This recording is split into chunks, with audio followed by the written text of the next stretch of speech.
Welcome back to the podcast. My name is Joseph Clough, and this is episode 812. Now, in today's episode, we're talking about using your emotional wounds to be able to take you through the tough times, which kind of sounds a little bit weird because sometimes we're in pain, sometimes we're having anger, sadness, fear, guilt, hurt, frustration.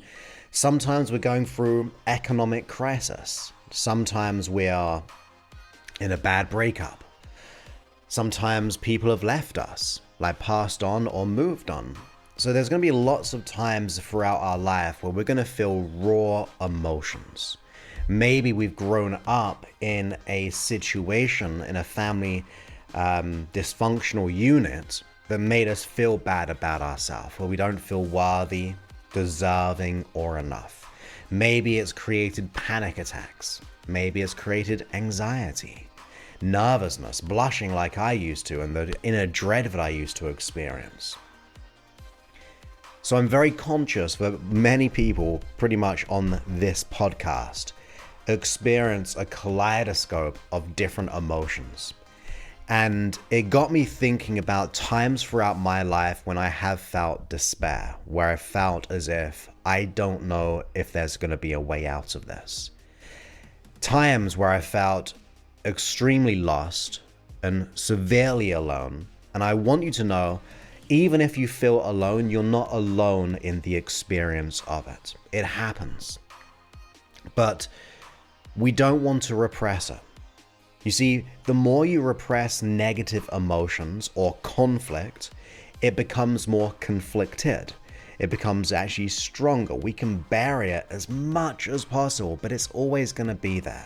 Wherever you go there, right? Same thing with your emotions. You can try to repress them, but they're always going to be there. So that's not going to be helpful. And also we know, just on a biological level, anger, sadness, fear, guilt, hurt, and frustration isn't physically good for the body. It is not productive. It is not healthy. In fact, in some medical journals, they've said anger can lead to more possibilities of like heart attacks. Things like guilt can mean lower healing energy. Simply, if you think about guilt as an emotion, we don't deserve to be healthy, right? We don't deserve to be good. So we kind of punish ourselves. So we've got to realize that these negative emotions are here, right? Don't run from them. Don't repress them. Sometimes we've got to utilize them for our advantage, despite the negativity. You see, when I was growing up, I experienced all of those negative emotions, all the dread, all the lack of belief within myself. But it became a moment in time where I thought, I can no longer run away from myself. I cannot run away from what I'm experiencing. These symptoms which are presenting and showing up in my life are not going to be serving me if I just repress or try to run away from them. So instead, I began to look in the mirror. I began to almost welcome them because they are here for a reason. And you can utilize those emotions to your advantage. So when I got to that place of a wake-up call, and that's what I would call it, a wake-up call, it made me go, let me see what I can do to move with them, through them, evolve them, and learn and grow because of them. All the events that I went through, I wanted to begin to learn at an unconscious level. You see, think about it just like this, right? Once you learn what is needed to be learned, your unconscious mind doesn't have to keep the emotion. Think of that negative emotion as a frequency, a density, right? It is lowering our vibration. And if it's lowering our vibration, it is telling us that something's wrong in the ecosystem of your conscious and unconscious mind. So when we pay attention to it, we have an opportunity to learn from it, to grow from it, to get better because of it. So see all these negative emotions or conflicts that we have as opportunities, as signals, as messages that if we begin to read and understand, we can utilize to our advantage. And I'll cover a little bit more of that very, very soon. But let's go into some examples here. Think of everyone who's been successful. Not those who've been successful based on like it been passed down wealth or opportunity, but think about the people who have gone through the hardest times, yet still became successful. So we can think of the people who have started up their own company from homelessness. They've gone there. If you think of all the different kind of stories that we've heard of these inspirations of people who have made changes in the world, despite having come from a very bad emotional and psychological experience. Some people grew up in poverty and decided that they're going to refuse to live that way when they grow up. Or they've lived in that dysfunctional observation of relationships, so modeling maybe their mother or father or their parent and a partner, and gone, I just do not want to live by this. I don't want to keep on playing that same story. Lots of athletes can actually come from poverty sometimes, and they go, look, I'm going to do whatever it takes to get out of this experience. And when I think about that, and the people that I have actually worked with over the years, very, very successful people I've worked with who are millionaires, like who have generated companies of doing over like $100 million every single year. They've not all had it great and profoundly good. Most of the time they've experienced so much pain. And you can name the emotion, but let's just call it emotional pain, an emotional wound that made them go, I'm going to use this to fuel me. I'm going to use this to make me go forward. You see, sometimes we've got to process emotions. Sometimes we do. Sometimes we have to honor it. So for example, as a side step, if we're going through grief, I always suggest that you actually mark out every single day at least 10 minutes where you purposely, consciously welcome that grief. And therefore you get to process it, you get to acknowledge it, you get to be with it. But after, let's say, the 10 minutes, you go, I'm done with it today until tomorrow. It's like you're setting up a standard for yourself that you are prioritizing yet honoring to be able to move through that.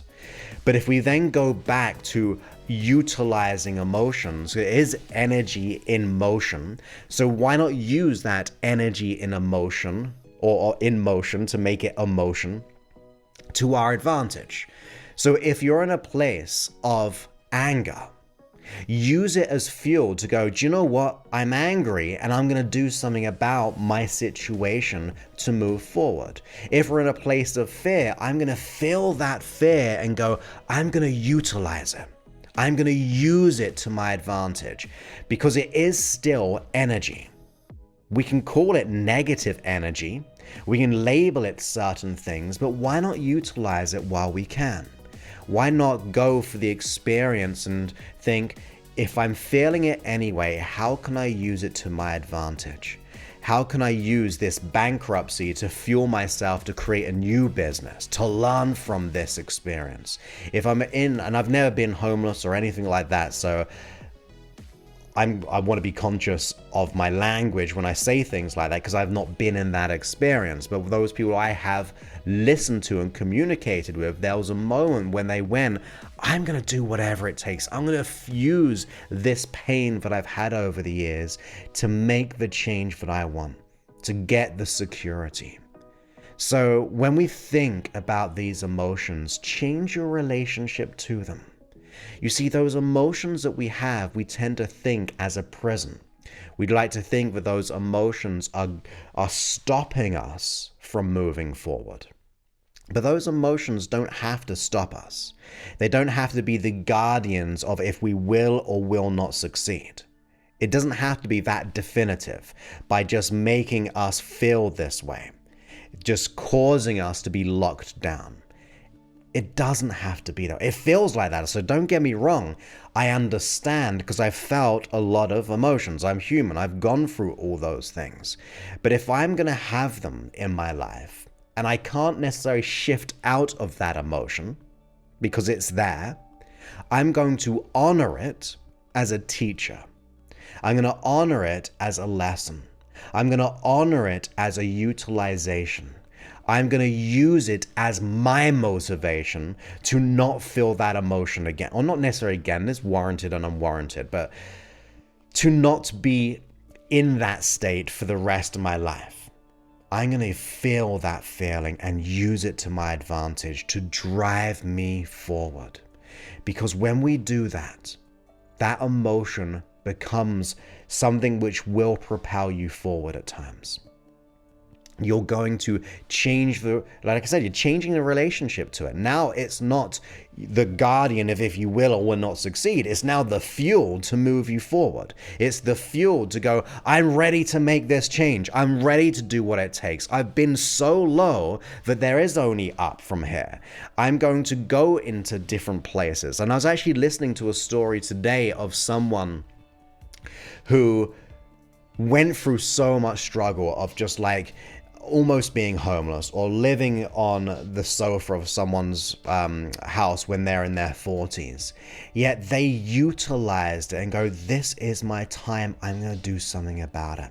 So sure, get the help to process it if you need to. Yes, get the right mentor to give you the short pathway there if you can. But either way, look into the mirror and welcome that emotion. It is not your enemy. It feels like your enemy, but it's not your enemy. It is a signal that once you start to pay attention to, once you start to listen to, once you start to like almost feel it in your life, to experience it, you can learn from it. Maybe, I'm not saying this is true, but maybe that emotion, no matter how negative it is, can be your greatest ally. It can be your greatest friend and teacher. Because it's trying to say that something's not right.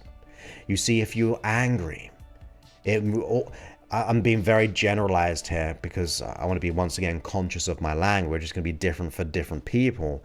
But say anger is there where maybe your values have been violated. That's why we're angry about a situation. We feel done by. We feel as if someone or something's happened to us against our desire. So we feel angry about the person, people, or situation.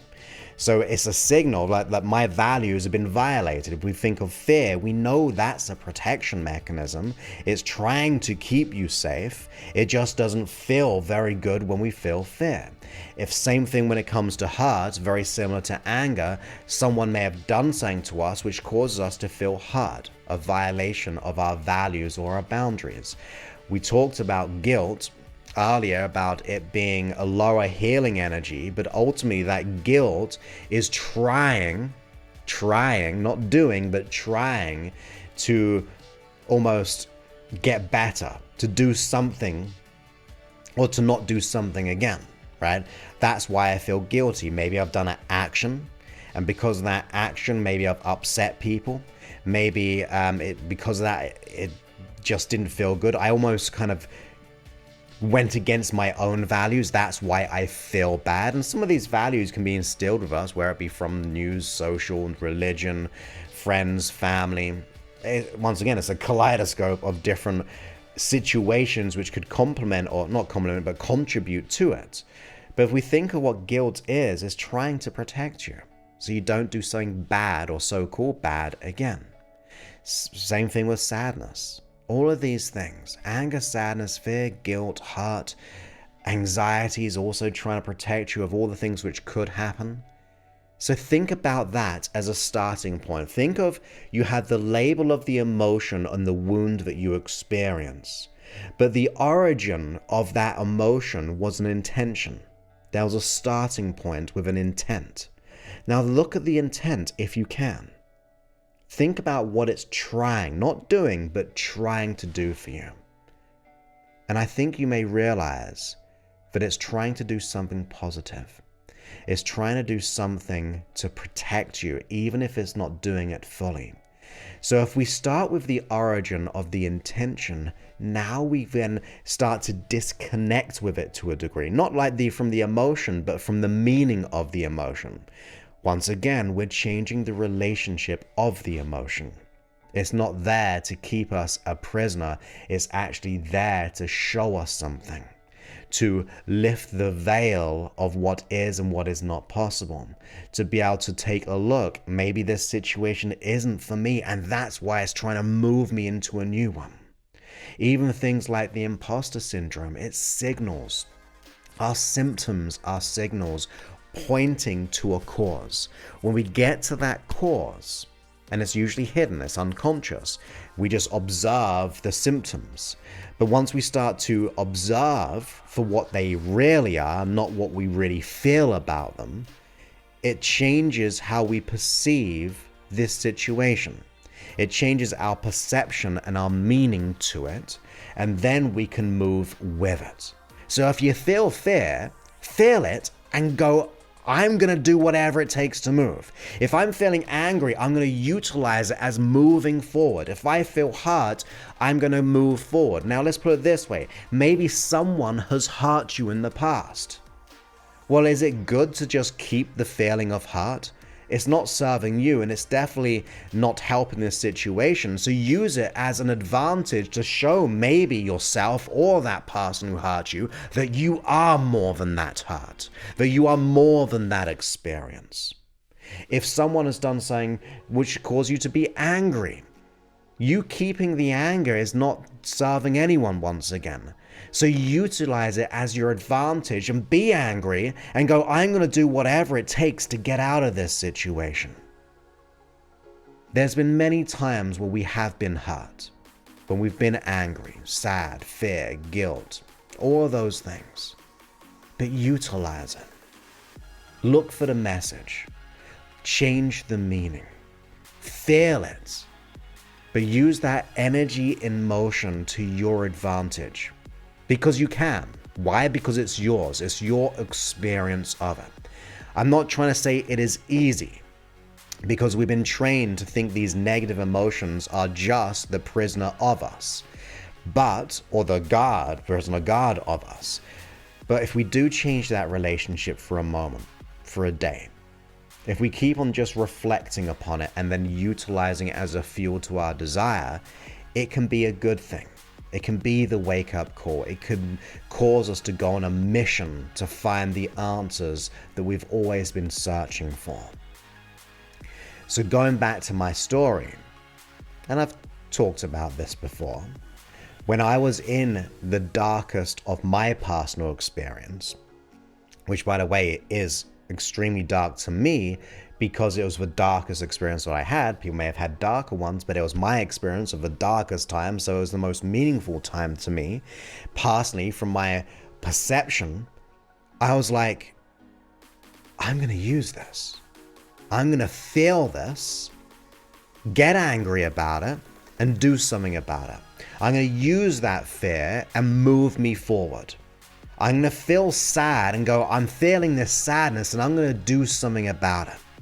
Because that violation of values means that there's something important to me. And if there's something important to me, I get to move through it. I get to grow because of it. I get to move forward. And the weird and interesting thing about most of these experiences, that along the way, you'll start to discover something else. Something deeper than you could ever imagine or even consider. You see, when I was feeling my lowest of the low, when I was feeling the worry and dread that would keep me up all the time, would make me so fearful about going to school or going to work, and the self-consciousness, all that dread, it caused me to look at myself and go, I'm not happy here. And if I'm not happy here, I'm going to do something about it today, every single day. Otherwise, I'm more committed to staying the same. I'm more committed to wallowing in the emotion. And this could upset people, by the way, and I'm not trying to. But I'm just saying, if you're not happy in where you are, how you feel, use it to move you forward. Use it to break through it, right? You're not bearing, you're not running away from it. And like I said, the interesting thing for me, when I went on that mission of discovering the solution, I then decided I wanted to make that my mission in life to hopefully help others to do so. I didn't plan to be a hypnotist or a hypnotherapist or a practitioner of change or all the other kind of things that I've studied over the years. I didn't plan to be that. But maybe within my darkest time, that was the plan. And we can think about it differently in the woo la la, the most amazing out there stuff. And so I say that in a playful way. But maybe that anger and that fear, that sadness and the dread and the anxiety and the self-doubt, the not feeling good enough and not feeling worthy, feeling like an imposter, feeling like I'm going to get rejected, all of those things, maybe the meaning within it for me, I'm not saying this is true, but maybe the meaning for me was that it actually caused something bigger than me to come out. It caused me to go on this journey to then create these episodes.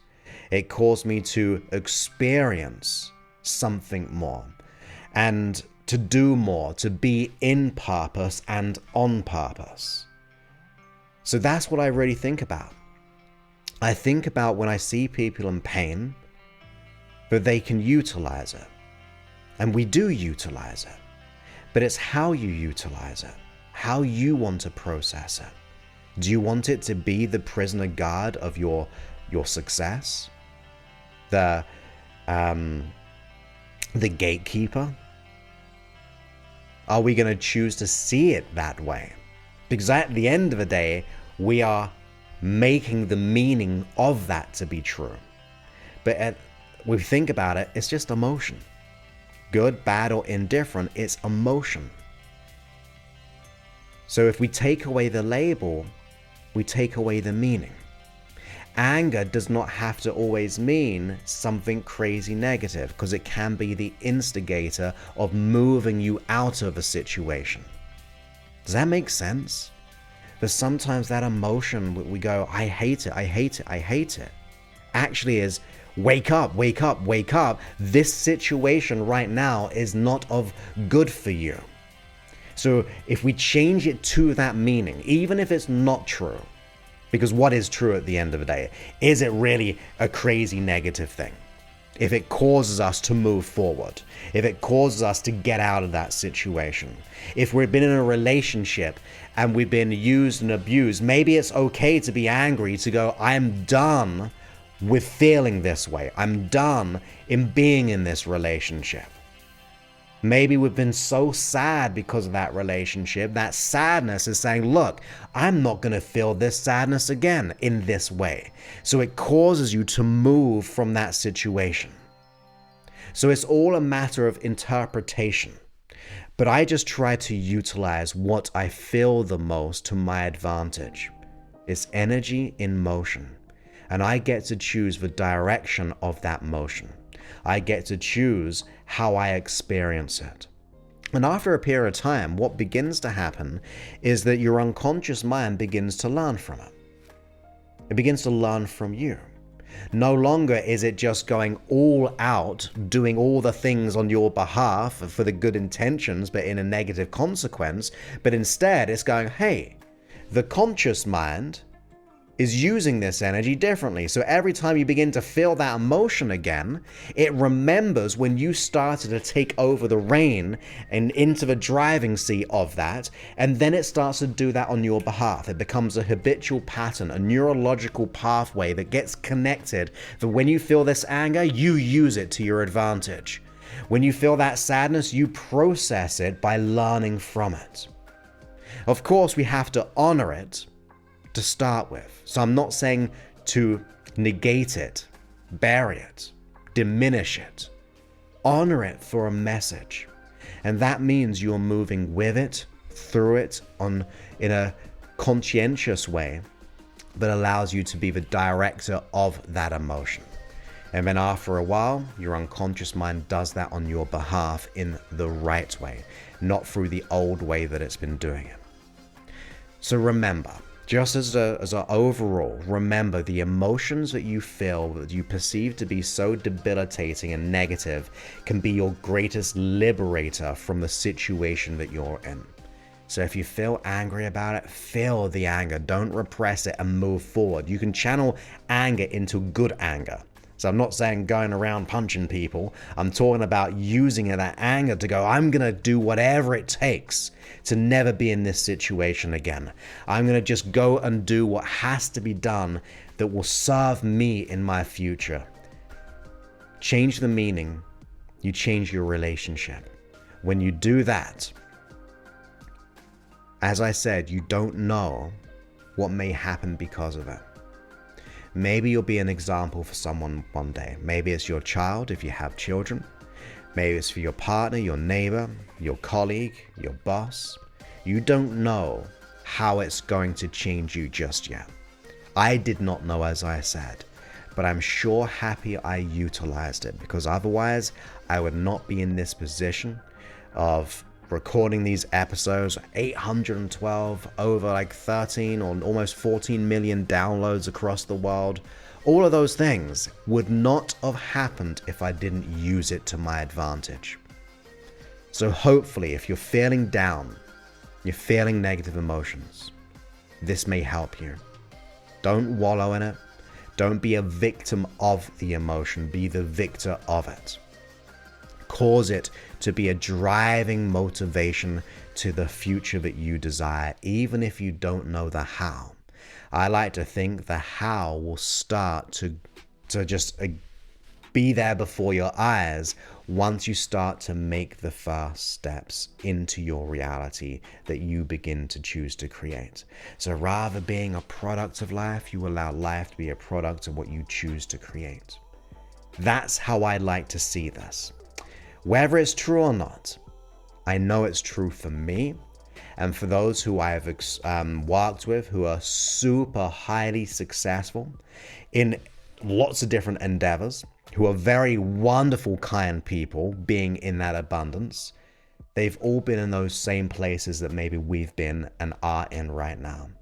And the only difference to me is the way that they utilized it. That's all. The way that they interpreted it, how they worked with it. So that just means to me that you have the opportunity to do just that as well. It's not just for them. It wasn't just for me. It can be utilized by anyone and for everyone when you start to apply this methodology to have that wake-up call. So when you feel the fear, when you think there's only darkness, I mean, the way that I see things is like enlighten the illusionary darkness, for there's only love. That's just my big philosophy. So if I think about that illusionary darkness, it's like the illusionary meaning of the emotion, that then I see the beauty within it to make me move forward and be more than I could ever imagine. And that's when we start to recognize the inner qualities of who we are. That gives you the resiliency. That gives you the flexibility and the adaptability. And if you don't think you've got that, you have. Why? Because you're here. You're here, you're alive. And if you're alive, then you got the opportunity to do something. If you've survived through all those situations, you get the opportunity right now to make a difference in your world. And you don't know what that difference will mean for someone else. You being in this world makes the world unique. It has to. You being here makes you and the world unique. So you feel what you feel, but use it as fuel to go to where you want to be. So I hope you got value from this episode. And if you're experiencing the darkness, utilize it, because that's where the light's going to come out. That's where you're going to see your greatest version of yourself, by being the warrior of your life rather than the warrior of it. Warrior, warrior. There's a big difference, right? So be the warrior of your life in a way that utilizes all that you have to make the change that you desire. So with that, my friends, I look forward to speaking to you in a future episode. And if you got value from this, please go ahead and leave a review on the App Store. And that just means we can help more people. All you do is go to the App Store that you're using your device, type in my name or hypnosis. Most of the time it comes right to the top. You click into it and you scroll down a bit. It's got the ratings review, and just click rating and review. And then you just type a few words, maybe a sentence or two. And that means you may be helping someone as well. So if it's helped, please help someone by leaving a review. So with that, many thanks and goodbye.